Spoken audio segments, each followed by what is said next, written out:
Hello दोस्तों, आज सुनिए पंचतंत्र कहानी।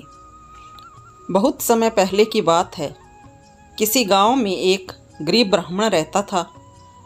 एक दिन उस ब्राह्मण के घर कुछ मेहमान आए। ब्राह्मण की स्थिति इतनी खराब थी कि उन मेहमानों को खिलाने के लिए घर में अनाज तक नहीं था। इस स्थिति को लेकर ब्राह्मण और उसकी पत्नी के बीच थोड़ी कहासुनी होने लगती है। ब्राह्मणी कहती है, तुम्हें पेट भरने योग्य अनाज कमाना भी नहीं आता है। इसी का नतीजा है कि आज घर में मेहमान आ खड़े हुए हैं और हमारे पास उन्हें खिलाने के लिए कुछ भी नहीं है।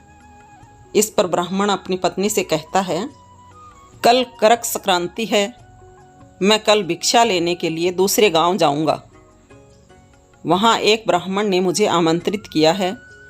वह सूर्य देव की तृप्ति के लिए कुछ दान देना चाहता है।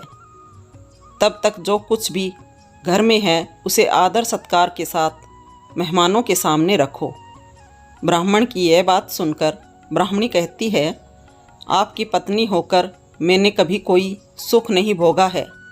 न कभी खाने को मेवा मिष्ठान मिला, न ही ढंग के वस्त्र और आभूषण।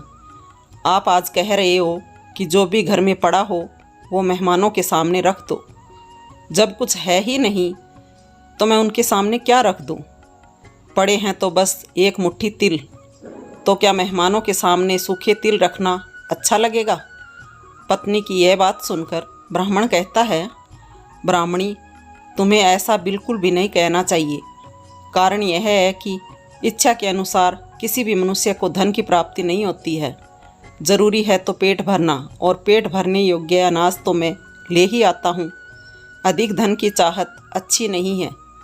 ऐसी इच्छा का तुम्हें त्याग कर देना चाहिए। अधिक धन की इच्छा के चक्कर में मनुष्य के माथे पर शिखा बन जाती है।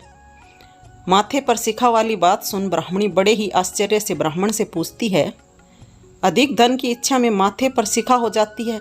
मैं कुछ समझी नहीं। जो भी कहना है खुलकर कहिए। ब्राह्मणी के इस सवाल का जवाब देने के लिए ब्राह्मण अपनी पत्नी को शिकारी और गीदड़ की एक कहानी सुनाता है। ब्राह्मण कथा की शुरुआत करता है। एक दिन एक शिकारी जंगल में शिकार की खोज कर रहा था। जंगल में कुछ दूर आगे बढ़ने के बाद शिकारी को एक काले रंग का पहाड़ जैसा विशाल सूअर दिखाई देता है।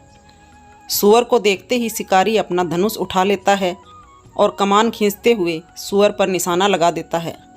कमान से निकला हुआ तीर तेज गति से सूअर को घायल कर देता है। घायल होने पर सूअर चिंघाड़ता हुआ शिकारी पर पलटवार कर देता है। सूअर के तीखे दांतों से शिकारी का पेट फट जाता है।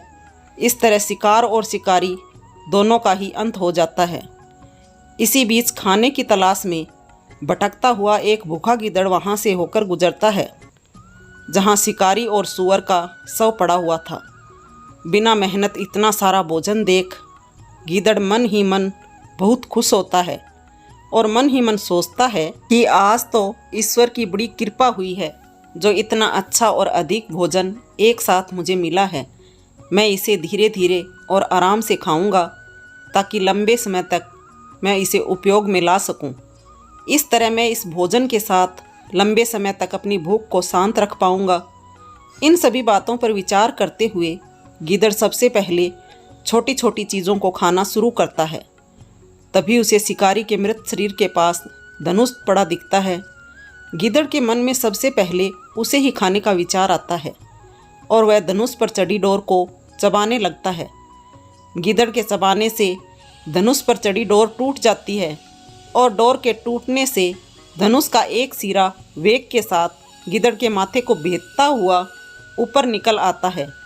गीदड़ के माथे को भेद कर धनुष का जो सिरा गीदड़ के सिर पर निकल आता है, वह ऐसा प्रतीत होता है मानो गीदड़ के माथे पर शिखा निकल आई हो।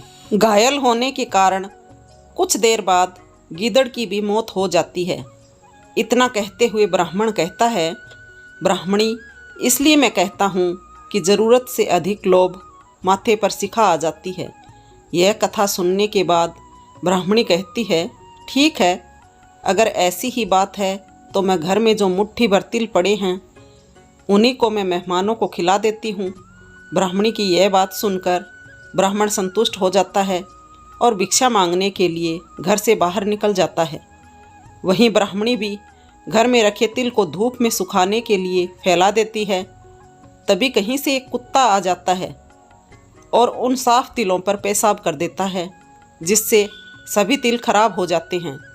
तिल के खराब हो जाने पर ब्राह्मणी काफ़ी परेशान हो जाती है और सोचती है, इतने ही तो तिल थे जिन्हें पकाकर मैं मेहमानों को खिला सकती थी, अब मैं क्या करूं? काफ़ी देर सोचने के बाद ब्राह्मणी को एक तरीका सूझा। उसने सोचा कि अगर वह गंदे तिलों के बदले साफ तिल देने की बात कहेगी तो कोई भी आसानी से मान जाएगा, साथ ही किसी को भी इन तिलों के खराब होने की बात पता नहीं चलेगी। इस विचार के साथ वह उन तिलों को लेकर घर घर घूमने लगी। ब्राह्मणी की यह बात सुनकर एक महिला वह तिल लेने के लिए तैयार हो गई, लेकिन उस महिला का पुत्र अर्थशास्त्र पढ़ा हुआ था। उसने अपनी माँ से कहा कि इन तिलों में ज़रूर कोई ना कोई खोट होगी, वरना कौन साफ सुथरे तिलों को गंदे तिलों के बदले देने के लिए तैयार होगा। पुत्र की यह बात सुनकर महिला ने ब्राह्मणी के तिलों को लेने से मना कर दिया। तो दोस्तों, कहानी कैसी लगी? पसंद आई हो तो लाइक करें, कमेंट करें, शेयर करें, सब्सक्राइब करें। Thank you for watching my channel.